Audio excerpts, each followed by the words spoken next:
அதுக்கு அமைச்சர் அவர்கள் சொன்ன பதில் பொறுத்தளவுக்கு இன்றைக்கு பொதுமக்களுக்கும் நல்லா தெரியும். அமைச்சர்கள் சொன்ன கருத்தை ஒட்டி ஏதாவது சொன்னாங்க. அந்த கருத்து இல்ல, அதை மட்டும் தான் எங்க மாவட்டத்தில் அந்த அந்த மாவட்டத்தில் இல்ல மாவட்டத்தில் சம்பந்தப்பட்ட சட்டமன்ற உறுப்பினர் பேசுறேங்க. திமுக ஆட்சியில் தான் கொடுக்க மாட்டீங்க.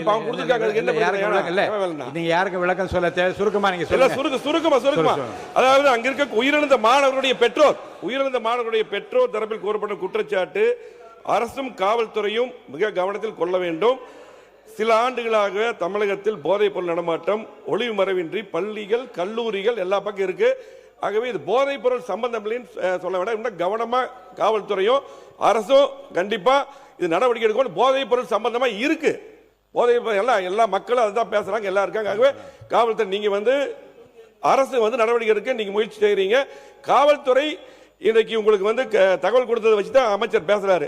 ஆனா காவல்துறை அவர் சரியான தகவல் கொடுக்கலன்னு நினைக்கிறாங்கவே. அரசு கவனத்தில் கொண்டு கண்டிப்பாக இதுக்கு சரியான நடவடிக்கை எடுக்க வேண்டும். சம்பந்தப்பட்ட மாணவர் குடும்பத்துக்கு அரசு வேலையும் நிவாரணம் வழங்க வேண்டும். நீங்க பாத்தீங்கன்னா இதுக்கு முன்னால் இருக்கக்கூடிய திமுக அரசுல இதே போல நாங்க அதிமுக சார்பாக பேசும்போது சொல்லியிருக்கோம் பல முறை. இன்னைக்கு அவங்க நடவடிக்கை எடுக்க சொல்றதை விட நீங்க கண்டிப்பா நடவடிக்கை எடுக்க வேண்டும் என்று பேரவைத் தலைவர் கேட்டுக்கொள்கிறேன். மாண்புமிகு பொதுப்பணித்துறை அமைச்சர் அவர்கள்